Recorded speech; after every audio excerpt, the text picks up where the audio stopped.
शुरुआत चिंगारी से ही होती है, भयानक आग लगने की। क्या इसराइल तुर्की के साथ उसी चिंगारी को हवा देने लगा है? तुर्की इन दिनों इसराइल पर आग बबूला है और नेतन्याहू शायद एक नई जंग की इबारत लिखने लगे हैं। दुनिया सोच रही थी कि गजा और लेबनान के मोर्चे पर उलझा इसराइल थम जाएगा, लेकिन बेंजामिन नेतन्याहू ने तुर्की के राष्ट्रपति रेसिप तैयप एर्दोआन पर जो तीखा हमला बोला है, उसने पूरी दुनिया को सन्न कर दिया है। नेतन्याहू ने सीधे एर्दोआन को चेतावनी दे दी है कि वो अपनी औकात और इतिहास न भूलें। लेकिन इस दुश्मनी की जहरीली शुरुआत आज नहीं हुई। आपको याद होगा एर्दोआन का वो बयान जिसने इसराइल के सीने में तीर की तरह चुभन पैदा की थी।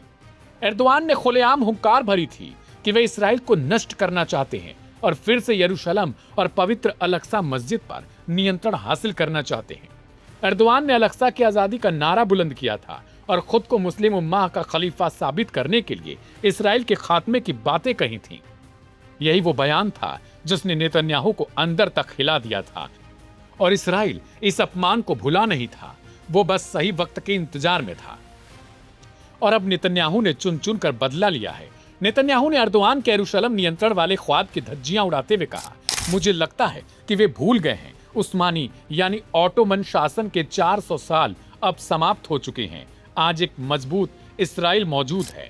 नेतन्याहू यही नहीं रुके, उन्होंने एर्दोआन को सीधे शब्दों में औकात याद दिलाते हुए धमकी दे डाली। उन्हें शांत हो जाना चाहिए, हम किसी भी अपने अस्तित्व या अपनी सुरक्षा को खतरे में डालने की अनुमति नहीं देंगे और मुझे लगता है कि हमने दिखा दिया है कि हम क्या करने में सक्षम हैं।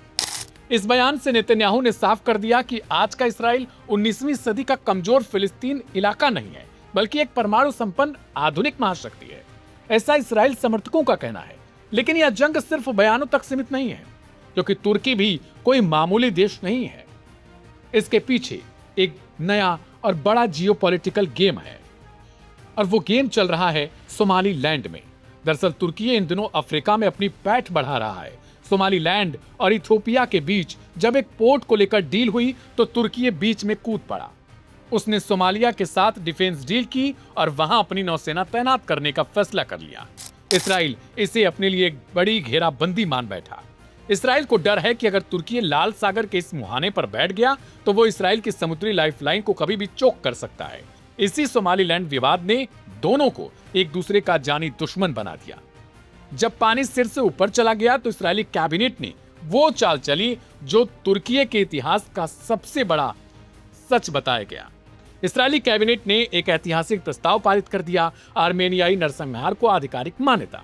प्रथम विश्व युद्ध के दौरान ऑटोमन साम्राज्य यानी उस्मानी शासन ने लाखों आर्मेनियाई ईसाइयों को मौत के घाट उतार दिया था। तुर्की आज तक दुनिया के सामने इस बात से मुकरता आया है कि यह कोई नरसंहार था, लेकिन इसराइल ने ठीक इसी दुखती रग पर पैर रख दिया। तुर्की के ऑटोमन साम्राज्य के गौरव को मटिया मेट करने के लिए इसराइल ने लाखों आर्मेनियाई लोगों के मारे जाने पर मोहर लगा दी। लेकिन इसराइल ये भूल रहा है कि तुर्की ना तो हमास है और ना ही हिजबुल्लाह है। तुर्की अपने आप में इतना मजबूत है कि अगर इसराइल से उसकी लड़ाई हुई तो शायद इसराइल को अब तक का सबसे बड़ा झटका लग सकता है। तुर्की की सेना इतनी मजबूत मानी जाती है कि इसराइल उसके सामने पानी मांगने लगेगा। अल-अक्सा की आजादी के दावे से शुरू हुई यह कहानी सोमालीलैंड के समंदर होते हुए ऑटोमन साम्राज्य के 400 साल पुराने इतिहास पर आकर टिक गई है। नेतन्याहू ने साफ कह दिया है कि इसराइल क्या कर सकता है, वो गजा लेबनान में दिखा चुके हैं। अब देखना यह है कि आज सुल्तान बनने का ख्वाब देखने वाले एर्दोआन इस चेतावनी के बाद शांत बैठेंगे या फिर मिडिल ईस्ट में एक और ऐसा महायुद्ध छिड़ेगा जो पूरी दुनिया के नक्शे को बदल कर रख देगा।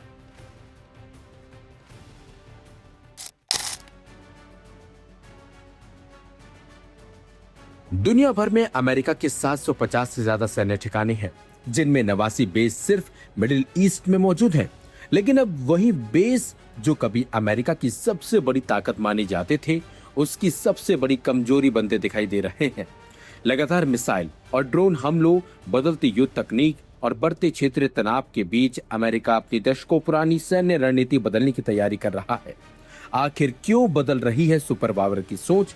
नए सैन्य ठिकाने कहां बन सकते हैं और इसका भारत समेत पूरी दुनिया पर क्या असर होगा, आइए जानते हैं। अमेरिका की रणनीति क्यों बदल रही है? करीब 2 दशकों तक अमेरिका की पूरे सैन्य रणनीति इराक, अफगानिस्तान और आतंकवाद के खिलाफ युद्ध पर केंद्रित रही। इसी दौरान कतर, बहरीन, कुवैत और सऊदी अरब जैसे देशों में विशाल और स्थायी सैन्य अड्डे बनाए गए।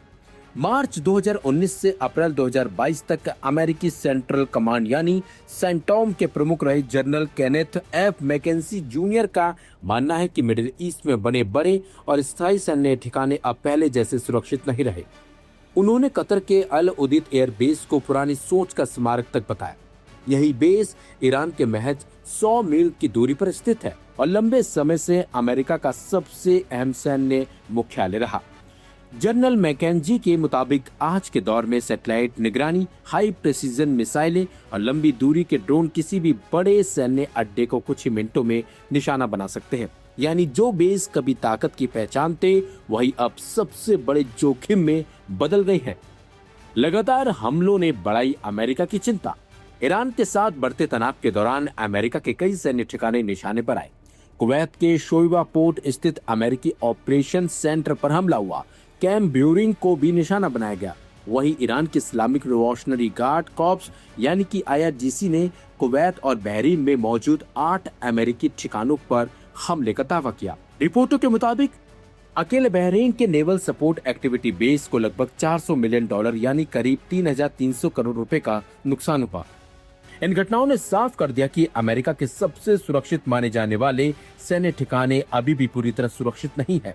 हालांकि अमेरिका सभी नवासी सैन्य अड्डे बंद नहीं करेगा, लेकिन कई संवेदनशील ठिकानों पर सैनिकों की संख्या कम करने और कुछ बेस से सैन्य संसाधन हटाने की तैयारी जरूर शुरू हो चुकी है। समझौते के बाद भी क्यों जारी है तैयारी? 17 जून को अमेरिकी राष्ट्रपति डोनाल्ड ट्रंप और ईरानी राष्ट्रपति मसूद पेज़ेश्कियान के बीच हुए समझौते में अमेरिका ने संकेत दिया कि अंतिम समझौता होने के 30 दिनों के अंदर वो ईरान के आसपास तैनात अपनी सेना में बदलाव पर विचार करेगा। हालांकि ये फैसला अंतिम समझौते पर निर्भर करेगा, लेकिन रिपोर्टों के मुताबिक ट्रंप प्रशासन पहले से ही वैकल्पिक सैन्य ठिकानों की तलाश में जुट चुका है। अमेरिका की नजर किन किन देशों पर? विशेषज्ञों के मुताबिक अमेरिका अब 3 देशों को सबसे मजबूत विकल्प मान रहा है। पहला, इजराइल। यहाँ दुनिया के सबसे मजबूत एयर डिफेंस सिस्टम मौजूद है, इसलिए इसे सबसे सुरक्षित सैन्य विकल्प माना जा रहा है। दूसरा, ग्रीस। यूरोप के करीब होने और भूमध्य सागर तक आसान पहुंच की वजह से ग्रीस रणनीतिक रूप से बेहद अहम बन गया है।